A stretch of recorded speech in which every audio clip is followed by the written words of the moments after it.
Muy buenas tardes, muy buenas noches, que el Señor le bendiga. Nuevamente bienvenidos a nuestro estudio bíblico del libro de Apocalipsis, y el título de estas lecciones es Una esperanza gloriosa, porque estamos estudiando el libro de Apocalipsis desde el enfoque de que fue escrito para una iglesia perseguida, una iglesia con tribulaciones, una iglesia donde el Estado se opuso, persiguió a la iglesia, donde la religión oficial era impuesta, era la religión que se conoce ahora como el paganismo. La mayoría de cristianos eran pobres, muchos de ellos eran esclavos. La iglesia de ese tiempo no tenía recursos, no tenía ninguna influencia. Y el Señor da esta revelación al apóstol Juan para escribirla a esas 7 iglesias de Asia Menor, a la actual República de Turquía. Ahí se encuentran esas 7 iglesias para animarles a persistir en el camino, en el Evangelio de Jesucristo, animarles a siempre tener una vida agradable a Dios y que pusieran su vista en el autor y consumador de la fe, en el Cristo triunfante. Amén. Y que su esperanza estuviera en el retorno de Jesucristo y que un día reinaremos juntos con Él, y que estas tribulaciones son pasajeras y no son de comparar con la gloria venidera. Y ya avanzamos hasta el versículo 8. Hoy vamos a estudiar la parte final o comentar la parte final del capítulo 1 del libro de Apocalipsis, que va a ser del versículo 9 al 20. Y esta parte se le conoce como una visión del Hijo del Hombre. Una visión del Hijo del Hombre. Solo le voy a recordar antes de entrar de lleno a comentar esta porción de las Escrituras, que evitamos en lo que es escatología, que este es un estudio escatológico. Evitamos, para nosotros es más importante la teología que la cronología de los eventos. Evitamos quedarnos en los detalles, porque entendemos que lo más importante es que sabemos que Cristo viene y que estemos preparados, que tengamos una vida que refleje que creemos que Cristo viene y que amamos su segunda venida. Ya lo dice el apóstol Juan, dice, el que, estoy parafraseando, el que ama su venida se purifica a sí mismo porque Él es puro, hablando del Señor Jesucristo. Entonces de nada nos servía saber muchos detalles, la cronología, incluso tener una buena teología, si eso no se traduce en una vida piadosa, en una vida santa. Recuérdese que la palabra dice que sin santidad nadie verá al Señor. Recuérdese que el Señor, después del discurso del Monte de los Olivos, en Mateo 24, Marcos 13 y Lucas 21, pero en Mateo 24, después él concluye la enseñanza escatológica, enseñando de 2 tipos de siervos: un buen siervo y un siervo malvado. Un siervo que estaba esperando a su señor y el otro siervo que tomó como tardanza la venida de su señor. Luego en el capítulo 26 nos da otra parábola, la parábola de las 10 vírgenes, 5 que estaban listas y 5 insensatas, para 5 que no se prepararon. Entonces el mensaje del Señor Jesucristo es: estén listos, prepárense, porque Él puede venir en cualquier momento. O sea que vivamos, o sea que muramos, somos del Señor. Y esta esperanza de que Cristo viene nos debe motivar a continuar, a perseguir y alcanzar aquello por lo cual fuimos alcanzados, a vivir para alcanzar una gloria más grande. Y que un día, cuando Él se manifieste, se manifestarán lo que han de ser los hijos de Dios. También nosotros nos manifestaremos en gloria, así como nuestro Señor será glorioso. Amén. Comencemos entonces nuestro estudio esta tarde, esta noche, y como lo estamos haciendo, yo lo voy a poner ahí en pantalla y voy a ir comentando ¿Ok? Y no nos vamos a detener en muchos detalles para avanzar. Le repito, el enfoque es más doctrinal y encontrar una aplicación. Creemos que el libro de Apocalipsis no fue solo para la iglesia del pasado, no es solo para la iglesia del futuro, sino es para la iglesia del día de hoy, porque Jesucristo es el mismo ayer, hoy y siempre. Ahí usted tiene en pantalla ahora el versículo 9. Si me acompaña a la lectura, por favor. Yo, Juan, vuestro hermano y copartícipe compartícipe vuestro en la tribulación, en el reino y en la paciencia de Jesucristo. Estaba en la isla llamada Patmos, por causa de la palabra de Dios y el testimonio de Jesucristo.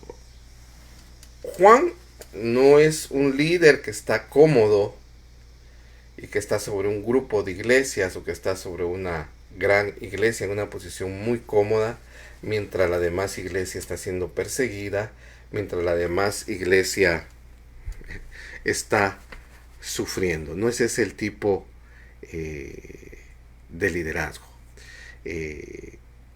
Juan ha sufrido por el Evangelio, por el testimonio de Cristo, por el testimonio de la palabra. Ha sufrido también persecución. Él sabe lo que es ser perseguido. Él sabe lo que son las tribulaciones, y por eso él dice así en el versículo 9 que y se presenta como vuestro hermano. Note usted, siendo apóstol, uno de los 12 que llamó personalmente el Señor Jesús, no está usando su título apostólico. Hay gente que le encanta los títulos. Hay gente que de eso vive. Pero los títulos no tienen realmente ningún lugar en la iglesia. Siendo el apóstol de Jesucristo, se está dirigiendo a los hermanos como vuestro hermano. Qué humildad y qué sencillez la de este siervo. Hay dos posiciones respecto a cuándo se escribió el libro de Apocalipsis.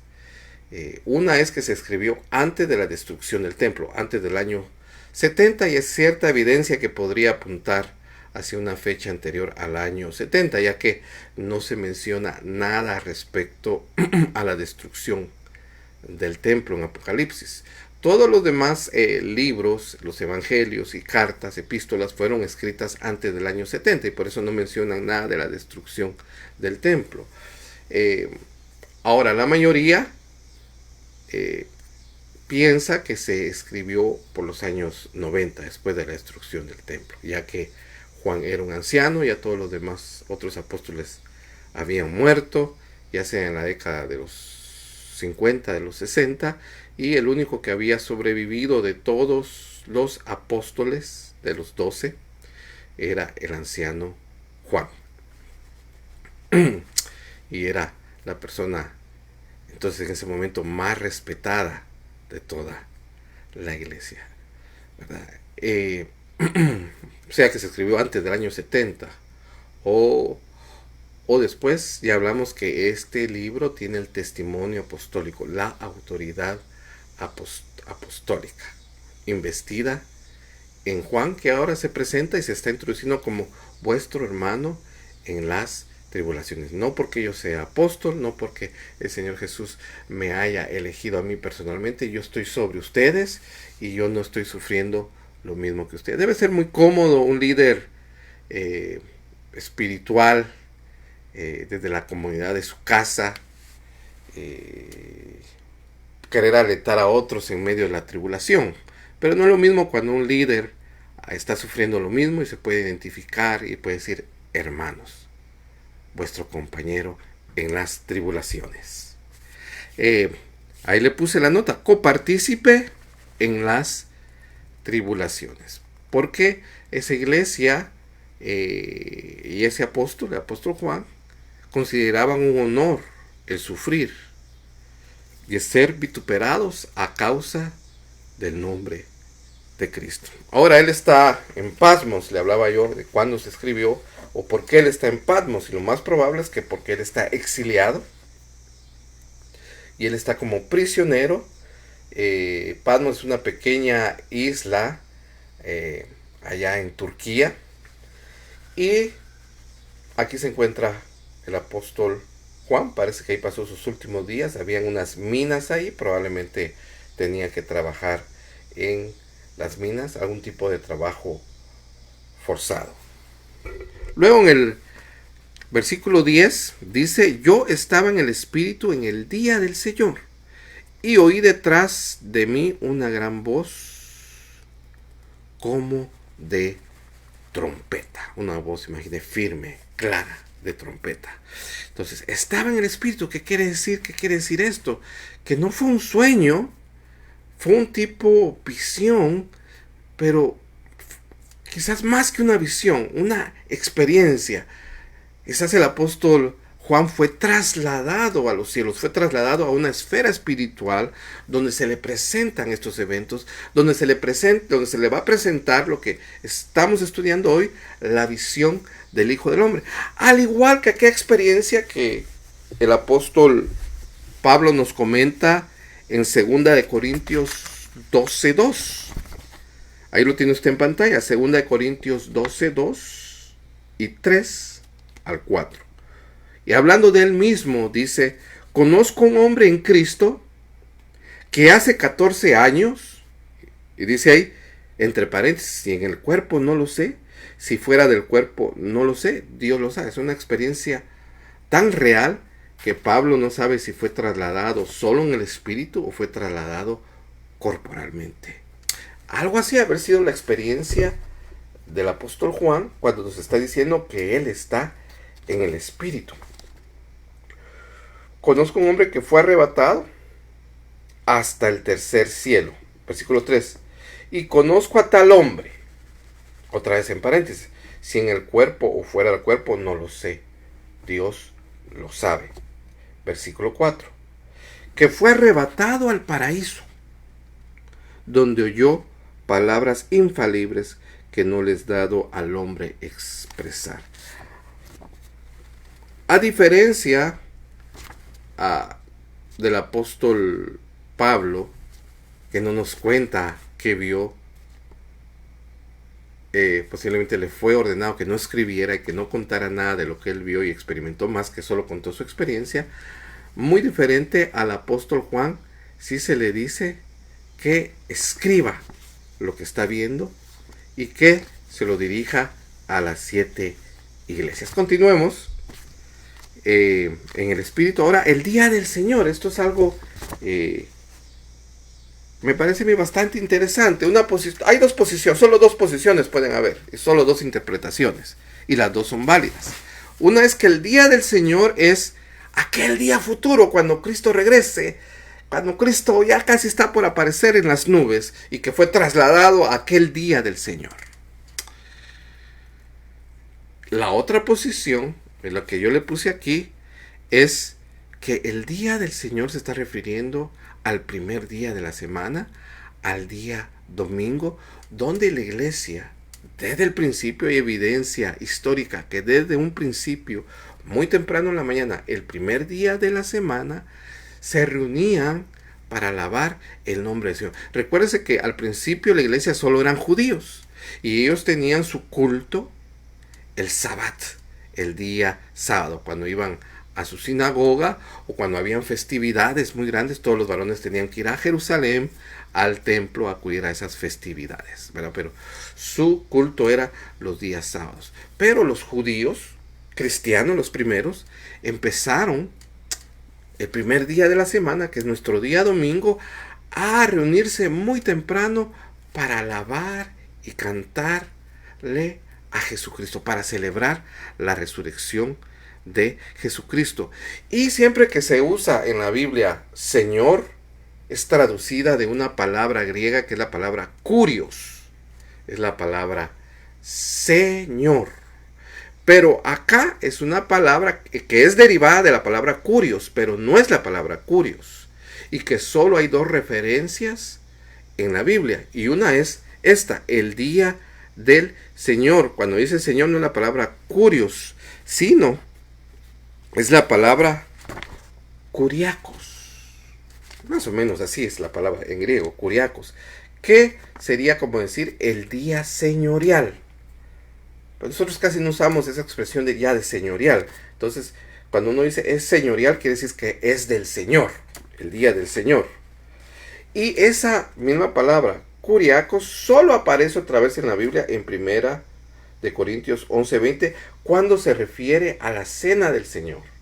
Que dice, ¿cuándo pues os reunís vosotros? Esto no es comer la cena del Señor. Ahí, Señor no es kurios, sino es kuriakos, o sea, la cena señorial, la cena del Señor. Entonces, es muy probable también que esta revelación haya sido en un día domingo. Y es curioso que en el griego, claro, los idiomas pueden cambiar y variar, pero en el griego al día domingo le quedó este nombre. En griego domingo se dice kuriakos. Y en nuestro idioma español, domingo, dominos, significa el día del Señor. Pero nosotros lo tomó el español del latino, que usted sabe que el español viene del latino, pero la idea es domingo, el significado del día domingo es el día del Señor. Y ojalá, hermanos, que el domingo, yo sé que todos los días son del Señor, pero que el domingo sea un día especial, no de una manera religiosa, sino de una devoción viva, que el día domingo sea un día apartado para el Señor, que nada ni nadie nos impida el día domingo congregarnos, buscar del Señor junto con la familia, ya sea virtualmente como lo estamos haciendo ahora o ya sea presencialmente como muy pronto lo haremos, porque es el día del Señor, el día de Jesucristo, cuando Él resucitó, el primer día de la semana. Le voy a leer yo el versículo 11 al 13. Solo vamos a comentar el 13 porque no queremos tomar tanto tiempo y detenernos en detalles, pero dice así, el 11 al 13. Cuando oí la voz de trompeta, el 11, que decía, yo soy el alfa y el omega, el principio y el fin. Usted sabe que alfa, pues, creemos que el Nuevo Testamento y que especialmente Apocalipsis fue escrito en griego. Y la primera letra del abecedario griego es el alfa, la A de nuestro abecedario.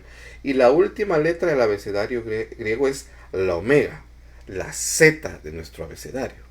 Entonces es una expresión cuando dice Él es el alfa y es la omega. Él es el A y la Z. Pero no quiere decir que Él nos ve C, D, D y que solo es A y Z, que solo es el alfa y el omega. No. Usted necesita de todo el abecedario y toda la letra para construir ideas, para poder comunicarse, para poder hacer oraciones lógicas, para poder hacer un lenguaje que se entienda, un lenguaje que tenga valor. Y lo que quiere decir que Él es el alfa y la omega, que Él es toda la letra del alfabeto, desde la A la Z, y que sin Él nada realmente tiene sentido, que Él es A, B, C, D, E, F, G, H, I, J, K. Él es todo el abecedario, que Él es todo lo que le da sentido, que Él es la sabiduría del mundo, que Él es el principio y el fin. Yo soy el alfa y el omega, el primero y el último, o el primero y el postrero. Escribe esto, escribe en un libro lo que ves, a diferencia del apóstol Pablo, que nos dice, son cosas que no puedo decir, son palabras infalibles, ¿verdad? Se me olvidó la expresión del apóstol Pablo, fue arrebatado al paraíso donde oyó palabras inefables, pero palabras inefables, o sea, que no le es dado al hombre expresar, mientras que en la experiencia del apóstol Juan fue diferente. Más adelante vamos a ver, cuando continuemos en el estudio, en un futuro, que hay ciertas cosas que se dijo, eso no lo escribas. Pero todo esto que quedó en el libro de Apocalipsis le fue dada la orden constante. Escribe esto en el libro, escríbelo en el libro. escribe en un libro lo que ves y envíalo a las 7 iglesias que están en Asia. Y hablamos de esas 7 iglesias. ¿Se recuerda? El jueves pasado le puse un mapa en pantalla y que se forman un circuito y que de esa manera circulaba la comunicación, ¿verdad? Comenzando por Éfeso, y ahí está el listado. Las iglesias que están en Asia, hasta la actual Turquía, le mencionaba que sí fueron iglesias históricas, que existieron, que en este momento que el apóstol Juan está escribiendo, en el momento que está recibiendo la revelación, son iglesias activas, iglesias con miembros, iglesias organizadas, iglesias con ancianos, con pastores, que de hecho todas las iglesias estas, o todas estas ciudades, se pueden ir a visitar. Algunas están habitadas, otras son solo, quedan los edificios, las ruinas ahí de estas ciudades, e incluso hay, en algunas de estas ciudades se pueden identificar iglesias. Si bien recuerdo, una de las que se puede identificar cuando van a Éfeso, a las ruinas de Éfeso, y dicen, esta era la iglesia. Hay parte todavía del edificio de que fue la iglesia. Entonces, Éfeso, Esmirna, Pérgamo, Tiatira, Sardis, Filadelfia y lo decía. Entonces el mensajero empezaba por Éfeso, era circuito, pasaba por todas las ciudades y terminaba otra vez en la Odisea. Versículo 12. Y me volví para ver la voz que hablaba conmigo. Y vuelto vi 7 candeleros de oro. Y luego al final, en versículo 20, se nos dice que esos candeleros de oro es la iglesia. Cuando lleguemos al versículo 20 vamos a hablar un poquito más, pero la idea es que no son la lámpara, sino son candeleros portátiles que se pueden mover, que se ponen como un stand, son portátiles, y arriba se les pone la lámpara con aceite. Esa es la idea, recuérdese. No son lámparas, son los candeleros en los cuales se colocaban las lámparas con el aceite para alumbrar. Vi 7 candeleros de oro. Versículo 13. Y en medio de los 7 candeleros a uno semejante al Hijo del Hombre, vestido de una ropa que llegaba hasta los pies y ceñido por el pecho con un cinto de oro. Vayamos a ver esto ahora. Vamos a ver si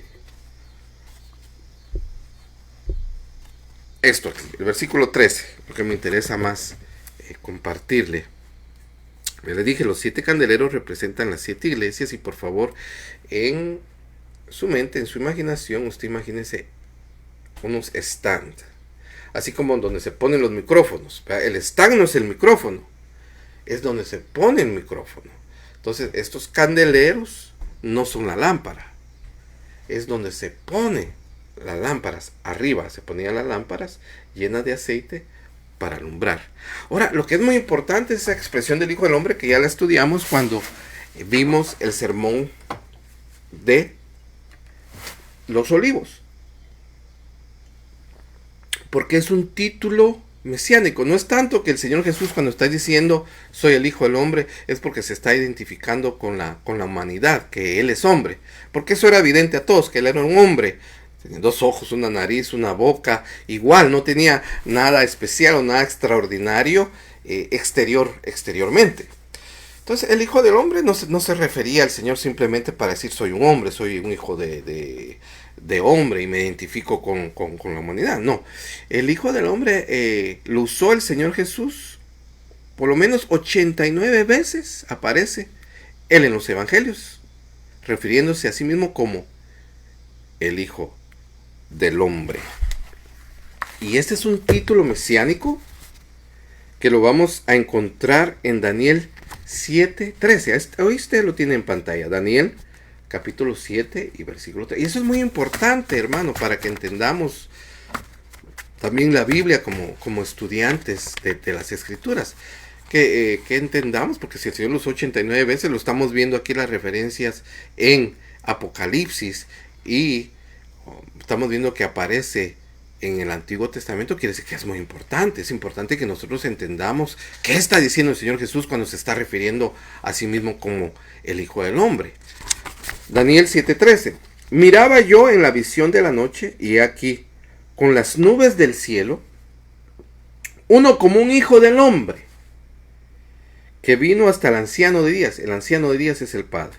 Y le hicieron acercarse delante de él. Entonces el Señor Jesús se refería a sí mismo como el Hijo del Hombre, porque era un título, o es un título mesiánico. Yo soy aquel de que se refirió Daniel, el que va a venir. No le puse otro versículo, pero dice como el Hijo del Hombre que descendía en las nubes, también en Daniel. Mire, muy interesante, aquí le puse yo dos versículos para darle fuerza a esta idea. Hijo del Hombre es un título mesiánico. Mire lo que dice el Señor Jesús cuando lo están confrontando el sumo sacerdote, su juicio sumario, y le dice Jesús, Mateo 26:64, usted lo tiene en pantalla.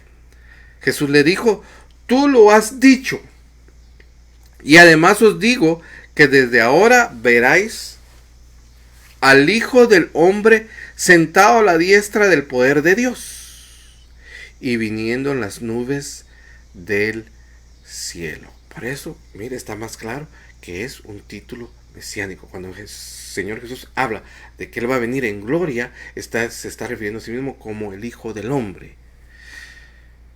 Pero además, Hechos 7, 55 y 56, este es Esteban, mire, pero Esteban, cuando lo estaban matando, cuando lo estaban apedreando, lleno del Espíritu Santo, que es lo que tenemos que buscar, hermanos, ser personas, ser creyentes llenas del Espíritu Santo, ser una iglesia llena del Espíritu Santo.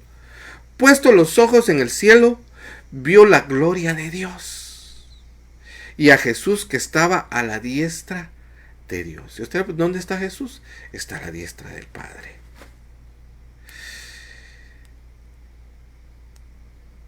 Y está en nuestro corazón, pero espiritualmente, ¿verdad? Pero físicamente está en los cielos, está en la diestra del Padre. 56, y dijo, he aquí, veo los cielos abiertos, se le abrieron los cielos a este hombre. Qué manera de morir tan gloriosa, siendo apedreado por un lado, pero ya ni sentía las piedras, porque le fueron abiertos los cielos, mirando la gloria de Dios. Y al Hijo del Hombre, que está a la diestra de Dios. Él vio a Jesucristo y se refiere a Jesucristo en su gloria como el Hijo del Hombre, como el Mesías. Y esto, hermano, es algo glorioso. Esto es algo que nosotros tenemos que saber el significado de lo que es el Hijo del Hombre. Pero hay algo más en el versículo 13 también, que nos dice que tenía unas vestiduras, ¿verdad? Nuevamente, mire, vestido de una ropa, versículo 13, que llegaba hasta los pies y ceñido por el pecho con un cinto de oro. Vestido de una ropa que llegaba hasta los pies y ceñido por el pecho con un cinto de oro. Esto es Cristo en sus vestiduras sacerdotales. Es Cristo ejerciendo su ministerio, su oficina sacerdotal. En medio de estos 7 candeleros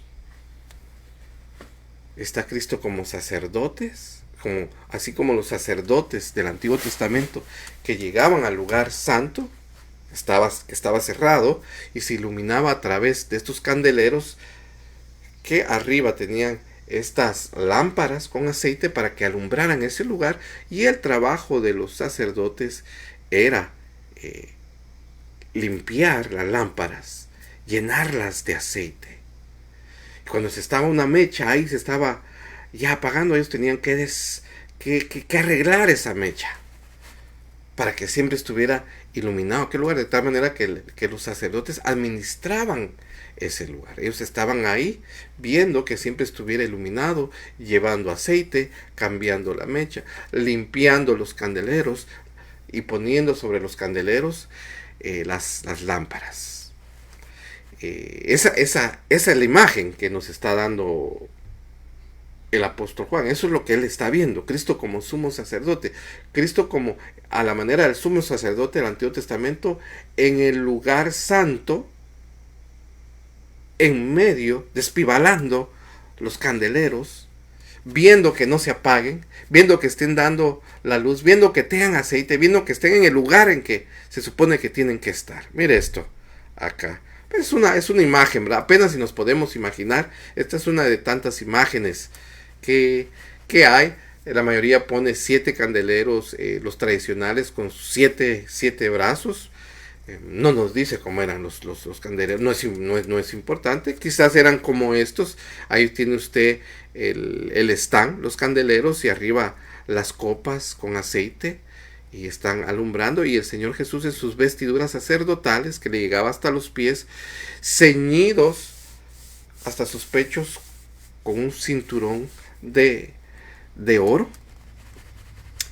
Y aquí el Señor Jesús, le voy a leer ahí, dice usted, vestiduras sacerdotales. Aquí el Señor Jesús está en el pleno oficio sacerdotal, en vestiduras sacerdotales.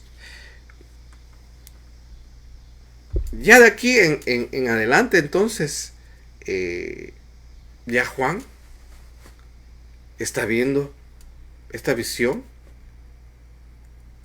que alguien como el Hijo del Hombre, o sea, alguien que tiene la apariencia de un hombre, pero es un hombre glorioso, el cual está en medio de los 7 candelabros, y él empieza a ver.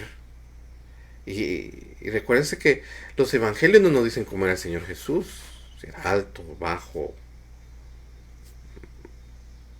Lo único que podemos saber que de plano sí usaba barba, pero de ahí no sabemos nada más de cómo él, cómo era físicamente.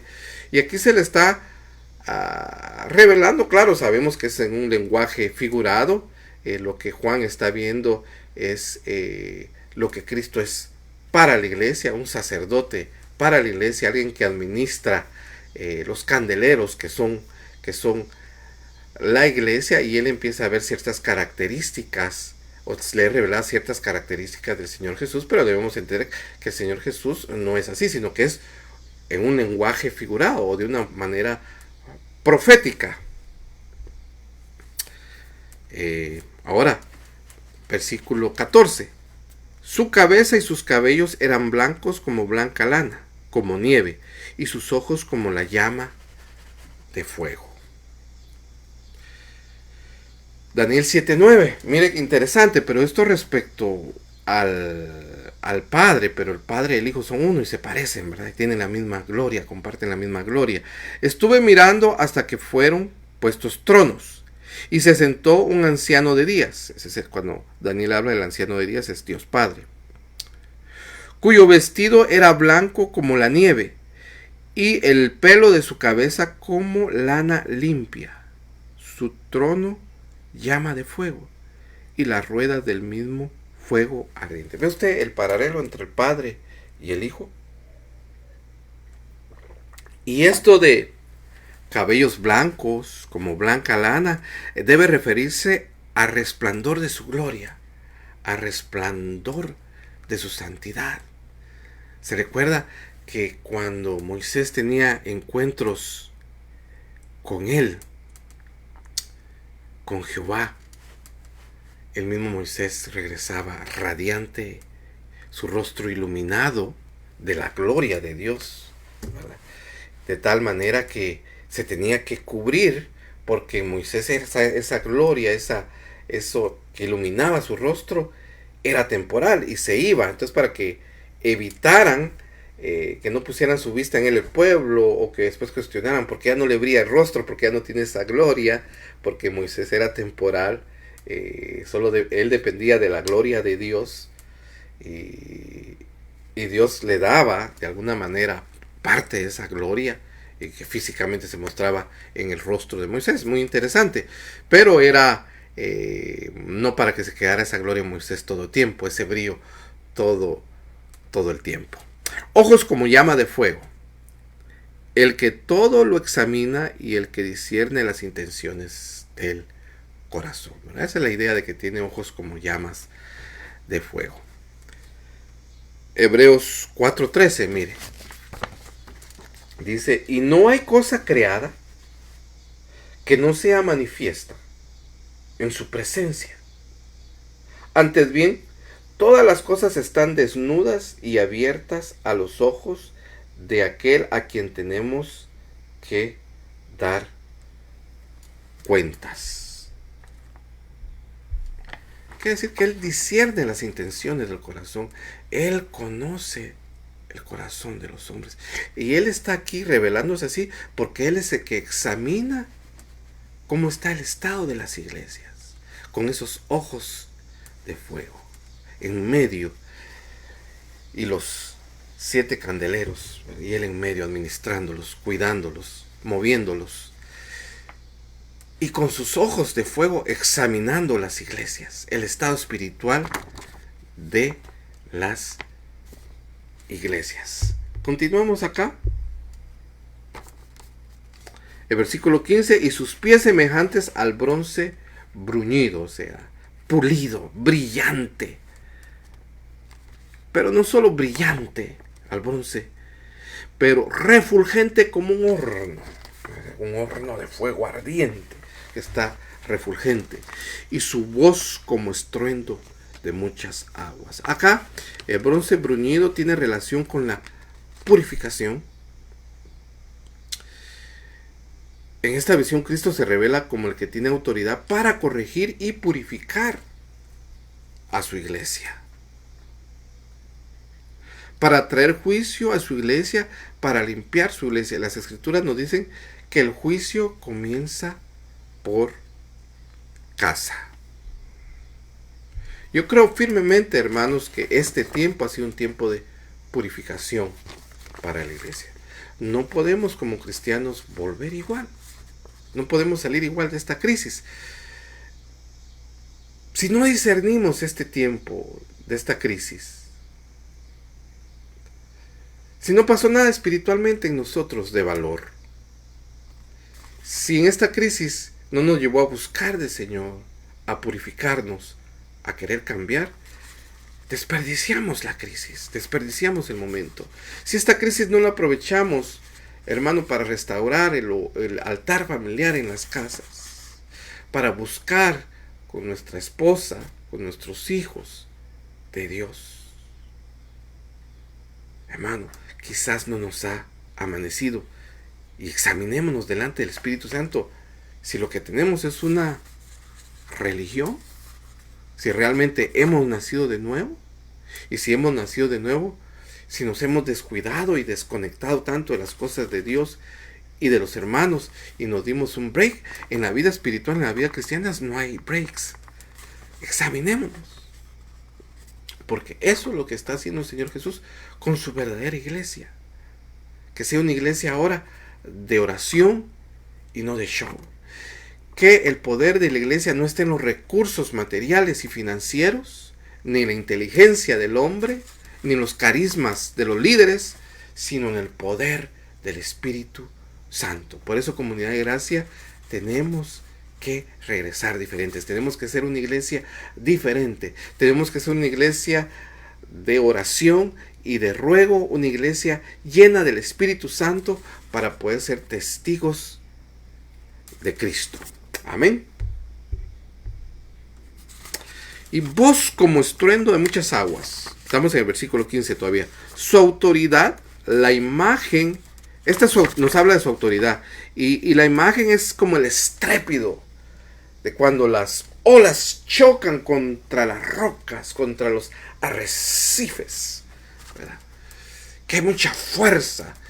Primero vimos que una voz de trompeta es algo firme, algo que se entiende, un sonido que podemos entender. Es como un llamado, pero esto no. Esto es como una voz de autoridad, como el estrépito de muchas aguas. Sigamos. Ahora estamos en el versículo 16. Tiene en su diestra 7 estrellas.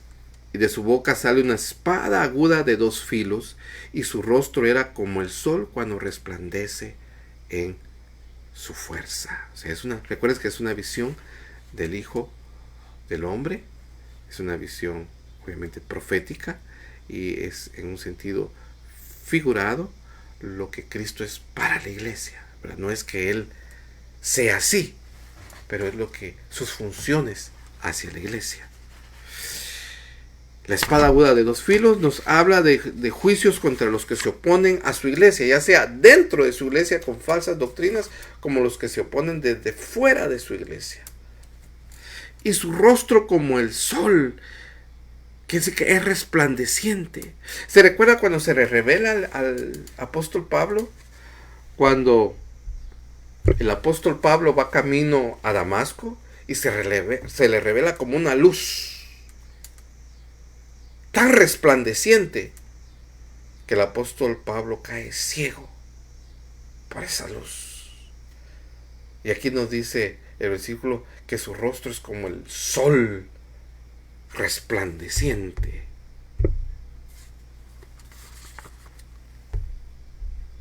Y ahora estoy yo poniendo las que no son. Malaquías 4:2. Cuando yo leo esto, que su rostro es como el sol resplandeciente en su fuerza, en su cenit, me recuerdo de este pasaje tan lindo de Malaquías 4:2. Ahí está pantalla, hasta abajo. Mas a vosotros, los que teméis mi nombre, nacerá el sol de justicia. Cristo es nuestro sol de justicia. Y en sus días traerá salvación. Y saldréis y saltaréis como becerros de la manada. Aleluya. Versículo 17. Cuando le vi, caí como muerto a sus pies. No era para menos que cayera así el apóstol Juan, teniendo esta tremenda experiencia de la visión del Hijo del Hombre. ¿Se recuerda usted allá en Daniel, en el Antiguo Testamento, cuando Daniel tenía este tipo de experiencias?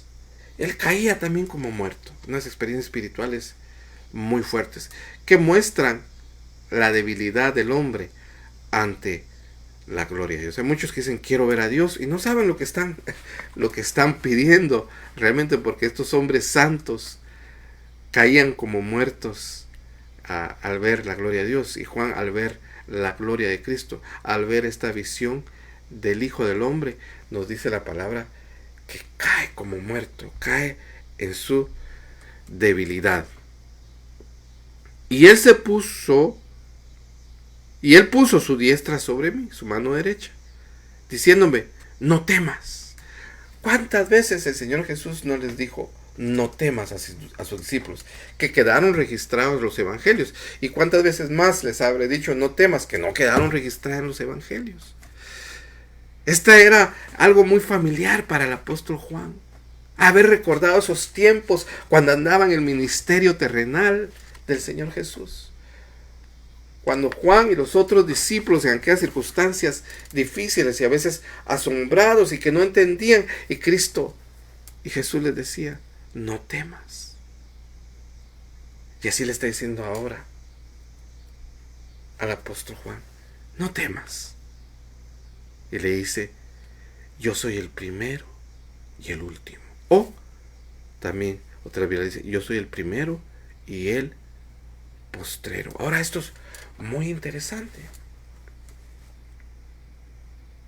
El primero y el postrero. Póngame atención, por favor. Los testigos de Jehová no creen que Jesús sea Dios. Ellos tienen a Jehová como Dios, a Yahvé o Yahweh como Dios, pero tienen al Señor Jesús como alguien creado. Según ellos, en su teología, Él es el arcángel Miguel, pero no es Dios. Y mire lo que dice Isaías 44:6. Usa el mismo título. Así dice Jehová, o así dice Yahvé, o así dice Yahweh, Rey de Israel, y su Redentor, Jehová de los ejércitos. Ustedes tienen ese pasaje aquí, Isaías 44:6, ahí en su pantalla. Yo soy el primero y yo soy el postrero, y fuera de mí no hay Dios. Porque el Yahvé, Jehová del Antiguo Testamento, es Cristo. No pueden haber dos que sean primero y postrero, solo puede haber uno. Y ahí mismo lo dice claro en Isaías: yo soy el único, yo soy tu Dios, yo soy tu Redentor. ¿Quién es su Redentor? Es Cristo. ¿Quién es el primero y el postrero? El primero y el último es Cristo. Entonces en Isaías, cuando nos está diciendo yo soy Jehová, el primero y el postrero, ¿quién es? Es Cristo, el primero y el postrero, porque Él es Dios. Cristo es el Jehová del Antiguo Testamento. Ahí está otra vez, miren, Isaías 44:6. Pues no me cree, apúntelo y después usted lo va a ir a leer. Bueno, ahora ya vamos casi terminando. El versículo 18, perdón. Y el que vivo y estuve muerto es Cristo, ¿verdad? Estuvo muerto por 3 días, 3 noches y resucitó. Mas he aquí que vivo por los siglos de los siglos, porque Él venció a la muerte, Él resucitó al tercer día. A Él no lo pudo detener el sepulcro, a Él no lo pudo detener el Hades, a Él no lo pudieron detener las fuerzas de las tinieblas. Él venció a todos. Por eso dice: y tengo las llaves de la muerte y del Hades. Satanás no tiene ninguna decisión, no tiene nada que ver cuando alguien muere. Quien decide cuándo, cómo, a qué horas y quién muere es Jesucristo, porque Él tiene las llaves de la muerte y del Hades. De hecho, al final, en el mismo libro de Apocalipsis, en que el capítulo 20, el Hades, Satanás y sus ángeles, todos son lanzados al lago de fuego. Versículo 19. Escribe las cosas que has visto. Se está hablando del presente. No, las que has visto es pasado. Y las que son serían las cosas presentes. Y las que han de ser después de estas. Futuro, pasado, presente y futuro. Entonces estamos tomando la posición, hermanos. Hay posiciones que dicen esto es pasado. El Apocalipsis fue pasado, se cumplió en el primer siglo. Todo esto. Hay otra posición que nos dice, bueno, del capítulo 4 hasta el final, todo es futuro. Pero estamos tomando nosotros la posición de que Apocalipsis es pasado, presente y futuro. Que tuvo su aplicación y su bendición para la iglesia del pasado, para la iglesia del presente, que somos nosotros ahora, y para la iglesia del futuro hasta que Cristo venga. Que es una esperanza, que ha sido una esperanza gloriosa para la iglesia de ayer, de hoy, y será una esperanza gloriosa para la iglesia de mañana, hasta que Cristo venga. Y son 3 dimensiones las que tiene el libro de Apocalipsis, y queremos ser bendecidos en todas las dimensiones de este libro, y que para usted y para mí el libro de Apocalipsis sea una esperanza gloriosa. Versículo 20. El misterio, con eso cerramos el capítulo 1. El misterio de las 7 estrellas que has visto en mi diestra y de los 7 candeleros de oro. Las 7 estrellas son los ángeles de las 7 iglesias y las 7 candeleros que has visto son las 7 iglesias. Entonces nos está diciendo que las estrellas son 7 ángeles. Y la palabra ángel en griego, usted sabe que significa mensajero. Entonces solo hay 2 posibles interpretaciones y las 2 son válidas. De que hay un ángel sobre cada iglesia. Un ángel que trabaja a favor de esa iglesia y que es un mensajero de parte de Dios hacia esa iglesia. O que se está refiriendo aquí al anciano o a los ancianos o al grupo gobernante de la iglesia, y que ellos son los mensajeros de esa iglesia. Luego los candeleros, lo que yo les decía, son las 7 iglesias de Apocalipsis. Y la palabra que se usa, que se traduce candeleros en nuestra Biblia, no sé cómo se pronuncia, pero usted ahí la tiene, Luchnia, Lugnia o Luchnia, no sé cómo se dirá, no es la palabra para lámpara. Lo estoy repitiendo para que nos quede claro. Sino el soporte de las lámparas. El stand, le puse el ejemplo de los micrófonos, que usamos un stand para poner el micrófono. El stand es el stand y el micrófono es el micrófono. Igual acá, los candeleros es el soporte sobre los cuales se pone la lámpara con aceite. Porque la idea de esto es que son candeleros portátiles que se pueden mover de lugar, y los que sirven para poner las lámparas de aceite para alumbrar. Entonces es realmente la visión del Hijo del Hombre, la visión que está teniendo el apóstol Juan y que la escribe y que ahora es para nosotros. Es la visión de Cristo en medio de su iglesia.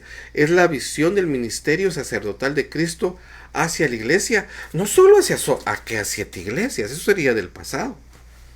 Y si lo vemos del futuro, lo dirán, va a ser para el futuro. No, es también para nosotros, para la iglesia de hoy.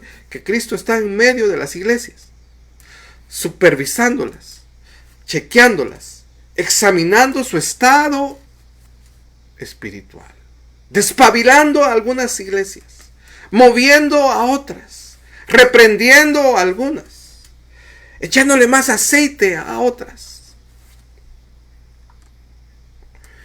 Y nos habla por lo menos de 3 cosas importantes: de su presencia en medio de las iglesias, de la autoridad que él tiene, porque puede mover, como vamos a ver cuando entremos a estudiar las 7 iglesias, el mensaje de las 7 iglesias. O a una le dice que se arrepienta, porque si no será movida de ahí, será quitada su lugar. Y su ministerio, su sacerdocio, su interés hacia la iglesia. Y es muy especial si los mensajeros, dice que las 7 estrellas están en su mano y que esas estrellas son los mensajeros, los ángeles. Y si esos mensajeros, hermano, son los ancianos, los pastores de cada iglesia, quiere decir que tiene a sus mensajeros en sus manos, quiere decir que son muy queridos para él y que son de mucho valor. Tanto las iglesias, porque ahí tiene él su ministerio sacerdotal, como para los mensajeros de la iglesia, que los tiene en su mano. Vamos a volver a leer acá el versículo 20. El misterio de las 7 estrellas que has visto en mi diestra. En su diestra están esas 7 estrellas, esos 7 mensajeros. ¿Quién los podrá tomar de ahí? ¿Quién los podrá hacer daño si están en la mano de Dios? ¡Qué privilegio el de esos mensajeros! Y de los 7 candeleros de oro, las 7 estrellas son los ángeles de las 7 iglesias, y los 7 candeleros que has visto son las 7. Y qué privilegio es que usted y yo formemos parte de la verdadera iglesia del Señor Jesucristo, donde está su ministerio, la iglesia por la cual él dio su vida en la cruz del Calvario, la iglesia por la cual él llevó esa corona de espinas y llevó esa cruz y llevó el látigo romano sobre sus espaldas, la iglesia por la cual él fue atravesado con una lanza en el Calvario, la iglesia por la cual él sufrió y fue humillado, pero ya su humillación terminó. Y nosotros ahora somos el fruto de todas sus labores y de todo su sufrimiento. Es glorioso ser la iglesia del Señor Jesús. Y vamos a ver qué podemos aprender de ese mensaje de las 7 iglesias. Nos va a poder enseñar en qué estamos descuidando, fallando como individuos, como cristianos y como iglesias. No debemos pensar, este es para aquella iglesia, este es para aquella. No, el mensaje es para cada uno de nosotros. El mensaje tiene una aplicación para nosotros el día de hoy. Que el Señor Jesucristo está en medio de sus iglesias.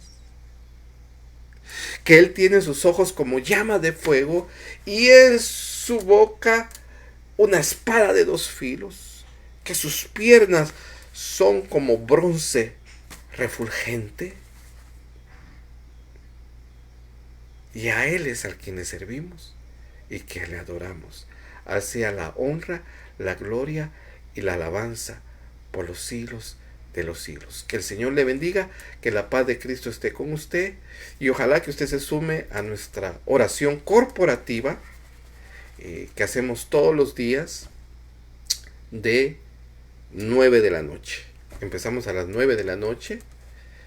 Tenemos algunas peticiones. La familia de la hermana Blanquis, allá en México, un tío está enfermo y un primo. También a toda necesidad, hermanos, que recordemos, ¿verdad? Póngala en Messenger para que oremos por eso. Ore por Comunidad de Gracia. Ore para que el Señor nos revele, nos hable hacia dónde nos quiere llevar, qué quiere hacer con nosotros, para que tomemos esa visión, para que los pasos que demos sean guiados por Dios. Y unámonos a la causa de que el nombre de Cristo sea glorificado. Buenas noches, bendiciones.